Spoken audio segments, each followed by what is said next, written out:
हर साल पाकिस्तान समेत दुनिया भर में 15 मई को इंटरनेशनल डे ऑफ फैमिलीज़ जो है सेलिब्रेट किया जाता है, यानी कि ख़ानदान का आलमी दिन। पाकिस्तान में ख़ानदान की अहमियत जो है वो हमेशा से रही है, बट क्या होनी अब भी वो चाहिए। अहमियत जो है वो कम होती जा रही है? मोटिवेशनल स्पीकर उमर जलियावाला हमारे साथ मौजूद हैं।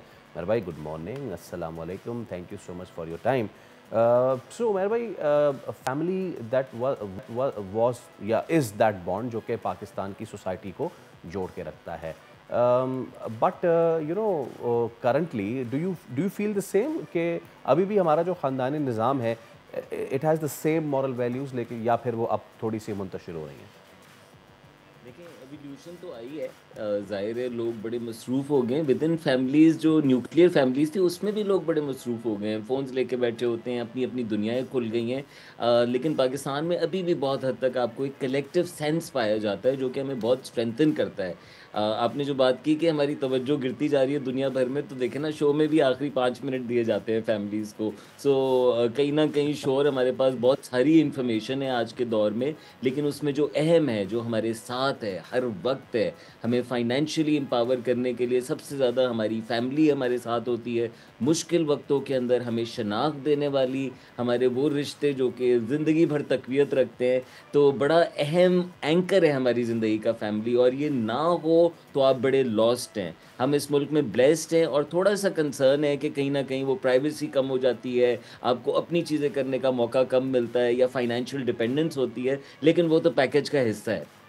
वो पैकेज का हिस्सा है, लेकिन उमेर अभी की सिचुएशन देखते हुए, आपकी ऑब्जर्वेशन देखते हुए क्या समझते हैं, कौन-सा वाला जो सिस्टम है वो ज़्यादा आजकल चल रहा है? एक तो जॉइंट फैमिली सिस्टम हम देखा करते थे, जिसमें हम सब भी बड़े हुए हैं, और बड़ा ज़बरदस्त वो जॉइंट फैमिली सिस्टम हुआ करता था, जहाँ आपके बड़े आपके साथ मौजूद हैं। अब क्या ज़्यादा लोग प्रेफ़र करते हैं कि नहीं जी, अकेले रहा जाए और प्राइवेसी आपकी डिस्टर्ब होती है?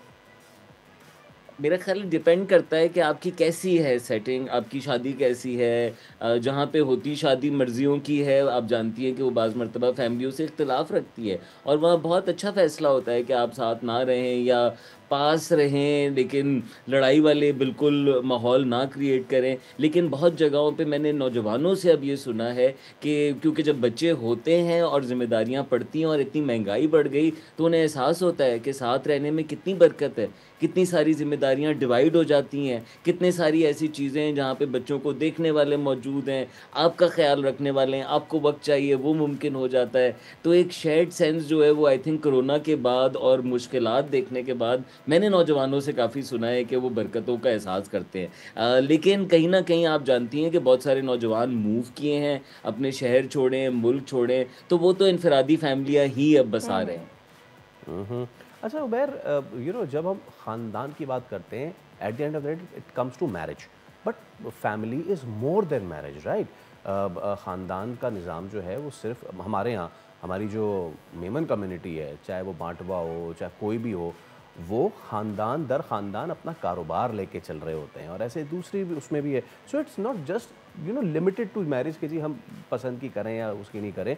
ये वाला भी आंसर है ना, ये भी बड़ा इंपॉर्टेंट रहा है हमारी हमारी फैमिलीज़ में कि वो पूरा हुँ, कारोबार लेके पावर चल रहे फ्लो होते हैं। करता है।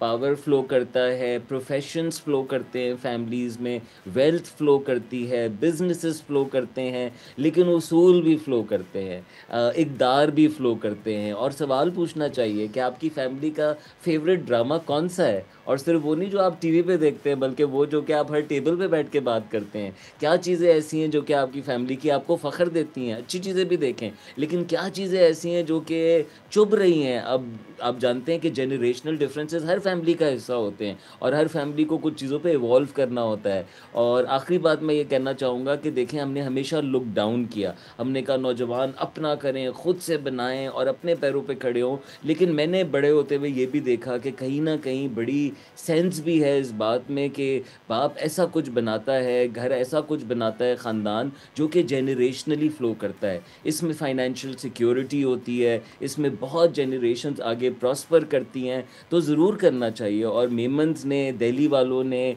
बोरा कम्युनिटी ने, स्माइली कम्युनिटी ने, जो भी कम्युनिटीज़ बिज़नेस फ्रंट पे आगे खेली हैं, आप देखें कि उनके बच्चे अलग तरह से फिर दुनिया को देख पाते हैं, और उनका ज़हन हुँ। कारोबारी तौर पे ट्रेन होता है। इकोनॉमिकली भी स्टेबल हो जाते हैं और बाज़ चीज़ें आप इनहेरिट करते हैं।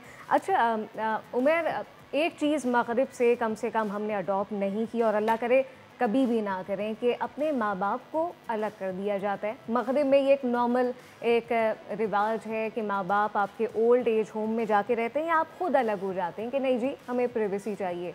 तो पाकिस्तान में कम से कम ये रिवायत बड़ी मोहब्बत से कायम है कि अपने बड़ों को, अपने माँ बाप को हम अपने पास रखते हैं। बहुत बड़ी बात है। और बहुत लोग सालों अपने पेरेंट्स को वेजिटेबल स्टेट में, जिसमें वो हिल नहीं सकते, बात नहीं कर सकते, उनको हर वक्त वॉशरूम सपोर्ट से लेके फीडिंग सपोर्ट चाहिए होती है, पाकिस्तान में फैमिलीज़ करती हैं। ओल्ड एज होम्स बहुत कम हैं, बहुत कम ऐसी फैमिलीज़ या बच्चे होंगे जो कि अपने माँ बाप को छोड़कर आएंगे। और मेरा ख्याल है कि ये सबसे बेहतर ज़िंदगी का क्लोज़ है, और इसीलिए मैं सराहता हूँ इस निज़ाम को कि इसमें ओल्ड की भी सपोर्ट है और यंग की भी इतनी सपोर्ट है। बच्चे को भी बहुत पेरेंट्स मिलते हैं, तो केयर जो है कहीं ज़्यादा होती है कलेक्टिव के अंदर। सो बहुत आपने खूबसूरत बात की है, और ये हमारी बड़ी स्ट्रेंथ है, और ये दुआ करें कि ऐसा ही रहे। Absolutely. Thank you so much, Sumair bhai. It was a pleasure having you on the show. Subscribe करें और बेल दबाएं ताकि कोई खबर रह न जाए।